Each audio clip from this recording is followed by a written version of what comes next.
I think a lot of you know that I actually lost my mom. It's been a couple years now. I had a wonderful mom. She was fantastic. Especially in my younger years, I can really reflect on some of my favorite qualities about her. She was super reliable. She was one of those moms who was like always there for me, always able to talk with me, available, brought me to everything. She was totally the chauffeur. As I'm sitting here cross-legged on my living room floor with you, I'm just remembering so many talks on her living room floor, and we would just talk and talk and talk. And she always wanted to know the details of what was happening in my life. And so that has always been something that I really appreciated and I felt very loved by. She was also just really fun to spend time with. She would take me shopping every year for my birthday. And so I have found that actually currently going to malls or stores where we went has been really, really hard because those were super special memories where we really connected and we just enjoyed time together. So I definitely am feeling it around Mother's Day. And I thought that there might be a number of you who are also in the same boat. And maybe it's not that your mom has passed away, but maybe for some reason your mom is not in your life. How can we, from a heart perspective, really embrace Mother's Day and honor the day itself, even if we don't have a mom in our life?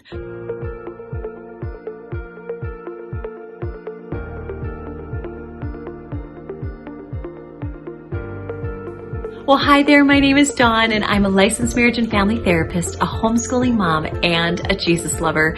As you guys know, my main intention is to really live intentionally and to inspire you to do the same while drawing you closer to God and your family. When we're missing a parent in our lives, God will often create a patchwork parent for us.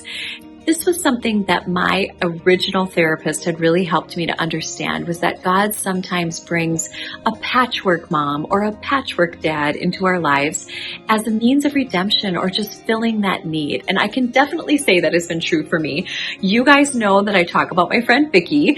She is definitely someone who could be part of my patchwork mom. She has definitely served a role of being a spiritual mentor. She's taught me so much about listening to Jesus and walking out purpose and destiny with him. She's taught me so much about honoring my own heart.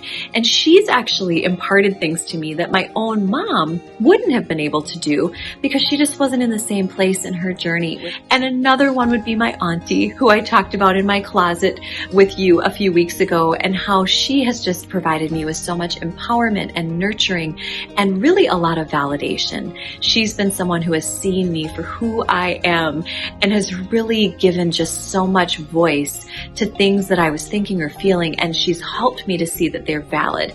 And so she's been a great model of empowerment and, again, kind of giving voice to our needs or our hearts along the way. When it comes to Mother's Day, I'm curious, do you have those kind of people in your life?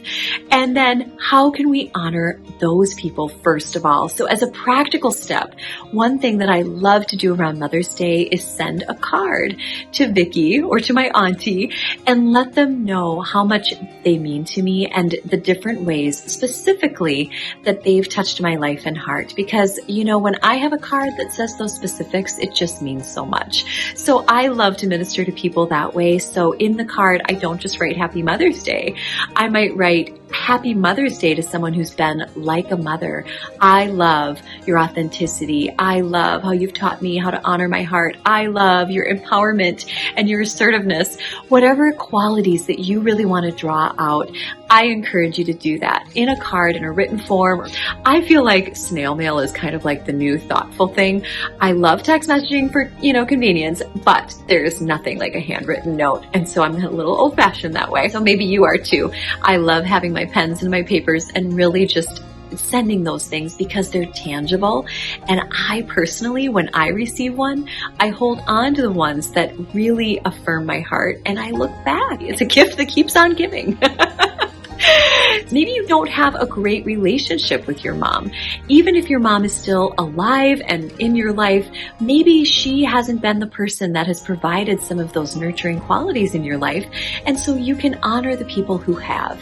And what a beautiful thing to do, to give thanks. And it's almost like an act of worship. Like, wow, God brought this person across my path to fulfill this particular part of my heart because my mom either wasn't around or wasn't available to do that for me. I really love to reflect on the legacy of our moms. As you're thinking about Mother's Day approaching, who has your mom been to you? Think about those mother figures and what are the qualities that your mother or mother figure possesses that you feel like you want to create in your own life, a legacy that you want to pay forward. For my mom, it's definitely being there for my kids. She has been so present. She was so available. She always was interested in all the details. That's a value that I hold really, really dear. And so as I've raised my family, I've noticed that I have the same sort of value. And when I told my mom that I was going to homeschool years and years and years ago, while she didn't homeschool, she said, I get it. You want to spend the time. You want to be present with them. And that was really one of the major factors in our decision to homeschool. And so to be intentional, I love writing down the actual legacy that I am going to intentionally carry forward. So that is another activation that you can do around Mother's Day is say, how can I then embody that presentness with my kids? How can I then embody the relationship? How about the empowerment that my auntie has taught me? How can I teach that to my kids? How about the spiritual mentorship? How can I be a spiritual mother to my kids as well, like Vicki has done for me? And to really highlight those legacy traits. God has used those people to place those traits inside of you. And now you get to walk that out in the next generation, in your generation, and then impart it to the next one. So it's really a powerful thing when we break it down. You know, we go through our days, but this is what's actually happening. We actually have a mission in motherhood to feed the next generation with what we've had from the past, right? So we have the bookends. We have the generation before us and we have the generation ahead of us. We are the bridge. And so we want to take from the past generation to the future generation and make sure that we don't lose the things that God has planted in us along the way. What I love to do is I love to think about other fellow moms in my life who would benefit from some encouragement. I have some darling mom friends and I am going to write them cards. So what I like to do is just go to the Dollar Tree. They have the cards for, two for $1. I think they're 50 cents each. Although I heard that the Dollar Tree just went up to $1.25. So it might be slightly more than 50 cents per card.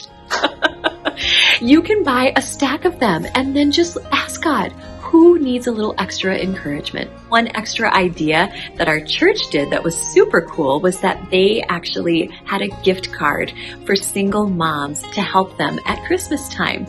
And so one idea is to honor the single moms in your life who might need a little extra. Maybe you have a little bit of room in your budget to bless them with a Target gift card, something that would allow them to feel a little less pressure or even maybe to get something for themselves. So many ideas about how we can pay forward the beauty of motherhood that has touched our lives and to really encourage those around us. Consider those who have mothered you this Mother's Day, and then consider those that you can mother. And I don't mean that in a weird way. I just mean those that you can impart nurturing and encouragement to. Last but not least, if you are a mother, make sure that you ask yourself, how would I know that my heart was honored this Mother's Day? We can't leave your heart out of this conversation. We have these expectations that can come up on Mother's Day. I've noticed that there's a lot of pressure around Mother's Day and also in terms of our own expectations. And so the last thing that I would encourage you to do, and this is probably the most important, is to really journal about how you want to celebrate Mother's Day, to really sit down and ask myself, how would this day be joyful? How would I know that I'm loved and celebrated? You might have mothers in your life that you already have plans for, but how would you feel loved and celebrated? Sometimes we expect people to read our minds. And I am just telling you, that does not work. Please do not expect your husband to get you flowers if you don't tell him. Don't expect your kids to make you breakfast in bed if you don't tell them. It is perfectly okay to name what you would like and then to let them celebrate you in that way. This has happened to any number of my friends as well, where we just expect that people are going to celebrate us the way that we want to be celebrated. I mean, shouldn't they know anyway? Nothing happens, and then what do we feel? So disappointed. We get so mad. And this is a whole video in itself, but to really learn how to speak what we're expecting and what we need. So take some time this week and get in touch with, what do I need on Mother's Day? Maybe it's just a small card. Maybe it is just a hug and a kiss from your kids. Maybe you really like a big celebration. All of those things are valid. Allow yourself to go there and then communicate it. Tell the people that love you and want to celebrate you how you would like to be celebrated. They will be relieved, and you are not selfish for doing so. Your heart matters and your voice matters, and no one knows what your heart needs except for you. Don't put that on other people. Be empowered. Put voice to it and allow others to treat you special on Mother's Day and to bless you as well. Keep in mind that God Himself wants to bless you. He wants your heart to feel celebrated. He wants to highlight and bless and affirm all of the beautiful qualities in your heart as well.